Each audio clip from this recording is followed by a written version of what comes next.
Hare Krishna. Today we're reading chapter 5, text 10. And over here in text 10, Krishna is saying that one who performs his duty without attachment, surrendering the results onto the Supreme, is unaffected by sinful reaction, as the lotus leaf is untouched by water. So, over here, Krishna is saying that as a lotus leaf is not touched, although the lotus leaf, if you see it, it remains on the water. The whole stem on the bottom that is supporting the entire leaf is in the water, but still the leaf is not touched by it. So, similarly, when we are performing our actions, our duty, right, and leaving the result to Krishna, then one is unaffected by sinful action. Now, this does not mean that we commit sinful actions and then say, okay, now this is up to Krishna. He can make me suffer however he wants. That is not the intention, right? Unaffected by sinful actions that we may have performed previously or in our previous births. Because at that time we did not know about Krishna, who is God, what is our duty, what type of actions we should be performing. Even in this lifetime, lot of us ate meat, we drank alcohol, everything. Why? Till our spiritual master did not find us, till they did not show us the path, till they did not explain to us who we are, what is the goal of this life. Goal of this life is just not eating meat, drinking alcohol, and just enjoying life, and that's it. And then we die one day. In fact, alcohol is so bad, they said that even someone who is drinking it once, they start harming themselves right away. Even some people to do it to try. You never know how much it may harm you. Last week was Onam, right? And on Onam, it is the festival which is celebrated for Lord Vishnu when he appeared as Vaman Dev. And it also, has a few other significances in the south. But the hospitals in the south, in Kerala, Hyderabad, and everything, were overfilled with people who came in throwing up blood, not being or having severe pain in their stomach, lot of different symptoms, all of which the root cause was drinking alcohol, overconsumption of alcohol. So alcohol we shouldn't even drink once. We don't know at which point it may affect any part of the body, especially the liver. And can you imagine on a religious holiday weekend like Onam, right? People are taking that as a day, okay, let me just go enjoy and drink.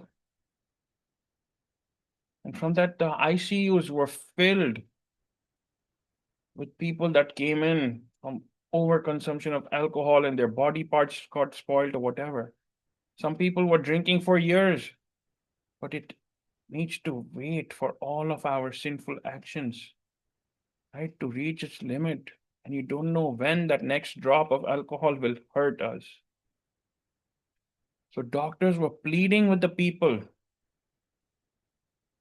A lot of them, because if you mention that you are coming into the hospital, you are sick because of overconsumption of alcohol, then the insurance companies will not even pay your claim.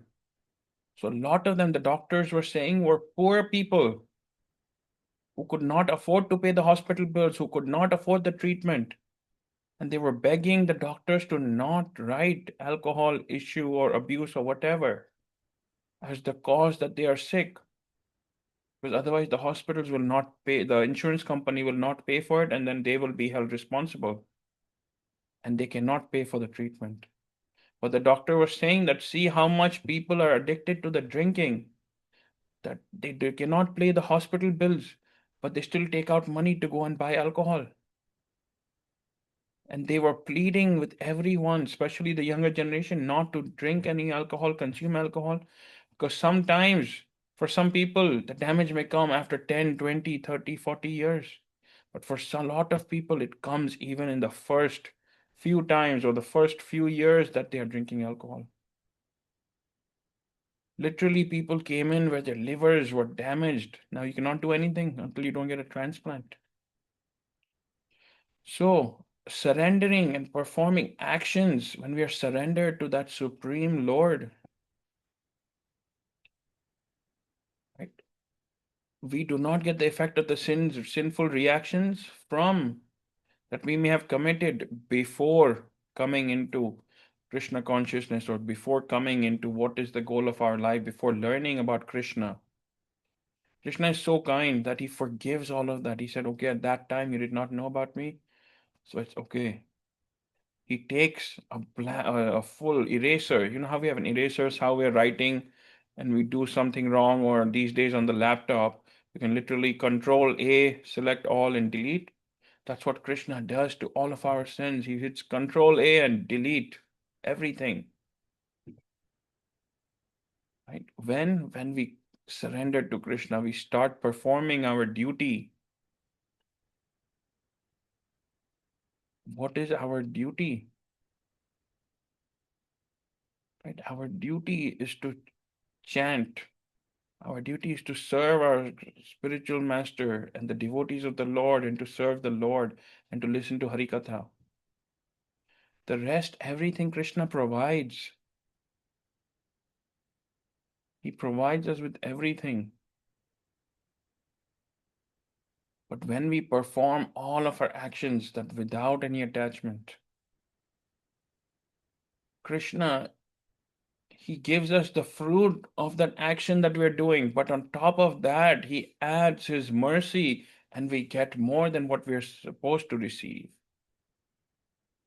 A lot of people want to try and spend hours understanding that how does karma work? That if I perform this good action, what will I get? If I do this, what will happen? But what Bapuji has taught us is that leave all of that, forget all of that. First, we have performed so many bad actions in the past lives that we don't even remember, we don't even know.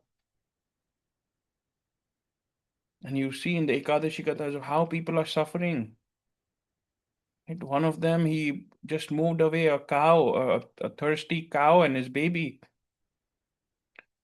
on a Dwadasi day, right? He got sin for that. So, like that, we do not know how many sins we may have committed in the past.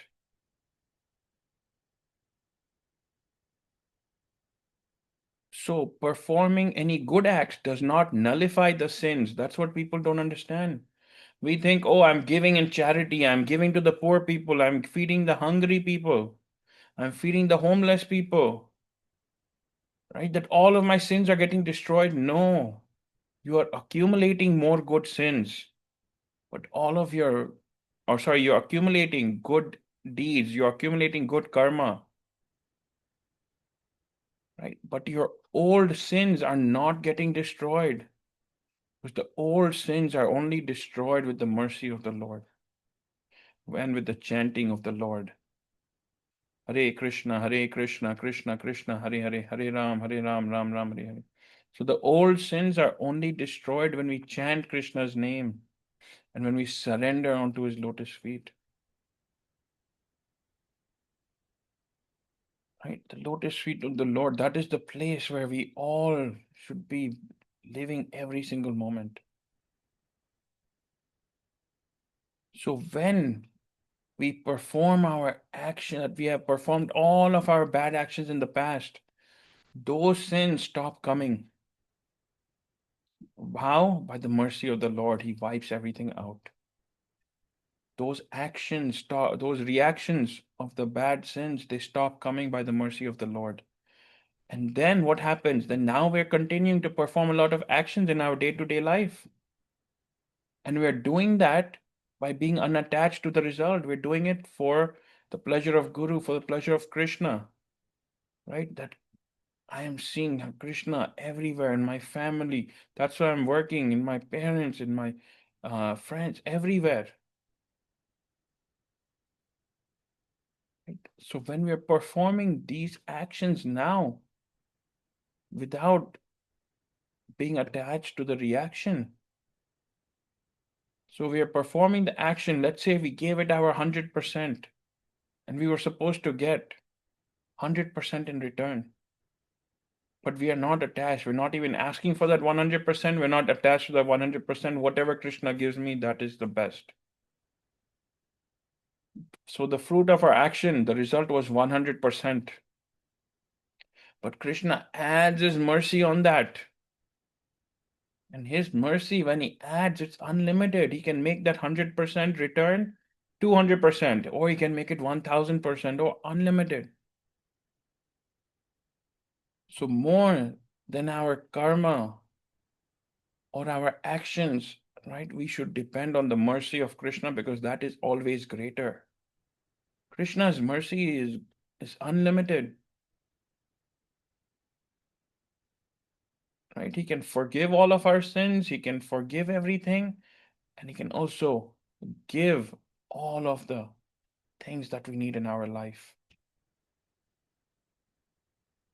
Right? So when we perform any action, we should not do it that I'm accumulating some good deed or I'm going to get double in return what I'm giving away in charity. Right? We are doing it to please Guru Maharaj, to please Krishna. That Krishna, this is for your pleasure. This soul over here is suffering.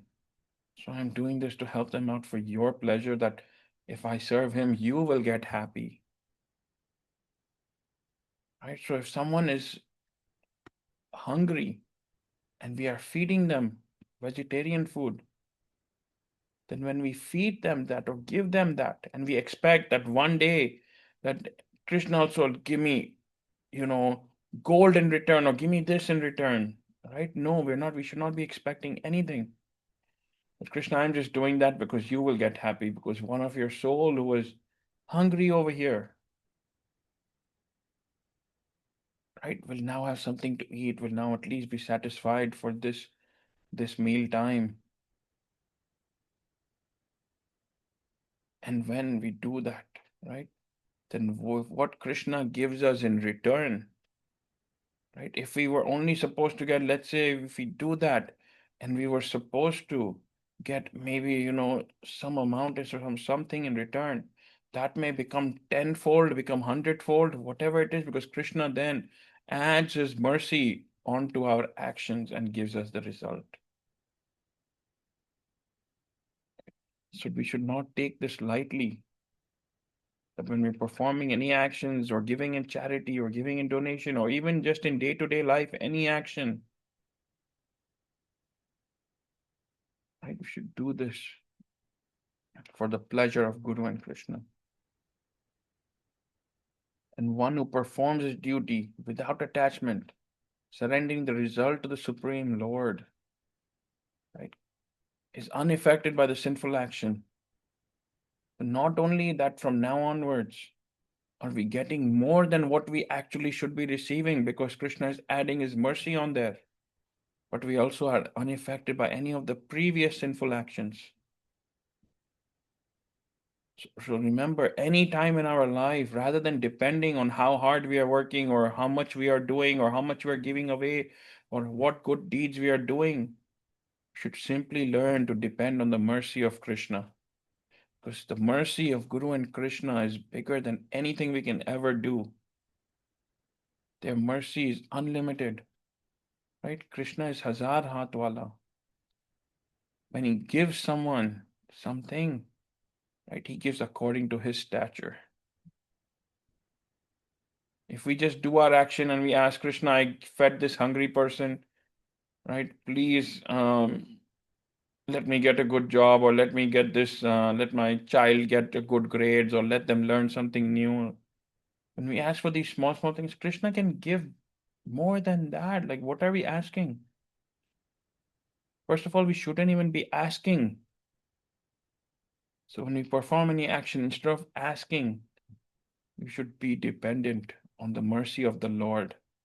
Krishna, I'm doing this for your pleasure. And then anytime we need any help or we are in a tough situation, you don't know how Krishna will manifest and help us. Once there was a king who was going with his entire full cabinet of ministers and horses, elephants, and everything.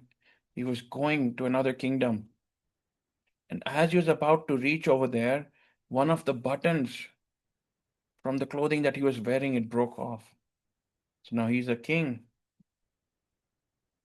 right? So he cannot go anywhere with the broken button or anything. So he asked for all of the people with him who can sew a button. And no one had a needle or thread to do that. So one of the servants said, "Okay, let's move forward. I'll keep looking in a nearby town to see who we can find."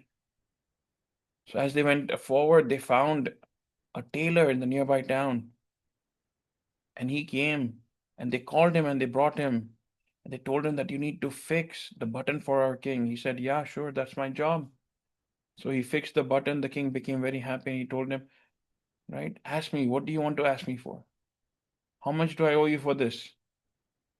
The person said, he thought in his mind that for this one, it's no, I don't even deserve like 20 paisa. It is like, barely, because this was in the olden days. Barely I deserve anything. He thought, let me ask for 1 rupee. And then as he was about to speak, he said that he's a king. What is 1 rupee for him? I will just leave it on to him. So the tailor told the king that no, no, no, don't worry. You don't have to give me anything for this. If you want to give me something, you give me whatever you want, but I do not want anything for this. I do not want anything in return. I got the opportunity to serve the king. That is more than enough for me. The king became so pleased with this. He was wearing a gold and diamond necklace that he removed that and gave it to him. All for what? Fixing that one button. That is not even worth 1 penny. Right? So when we perform any actions like this and leave the result to the Supreme Lord, just imagine what he can do. And so we are not interested in any of these material things or anything else. All we're interested in the mercy of Krishna and Guru Maharaj. And if we have that, there is nothing else that we need in our life. Right? So let us always just simply pray for Krishna to and Guru Maharaj to always be with us and shower their mercy onto us. So with that, we'll end. Then we'll continue tomorrow. Before we end, we'll chant together Hare Krishna, Krishna Krishna, Hare Hare, Hare Ram, Ram Ram, Hare Hare, Hare Krishna, Krishna Krishna, Hare Hare, Hare Ram, Ram Ram, Hare Hare, Hare Krishna, Krishna Krishna, Hare Hare, Hare Ram, Ram Ram, Hare Hare. Shri Radha Vrindavan Chandra Bihari Lal Ki Jai. Nitai Gaur Hari Bol Jai Jai Shri Radhe, Jai Jai Shri Radhe, Jai Jai Shri Radhe. Hare Krishna.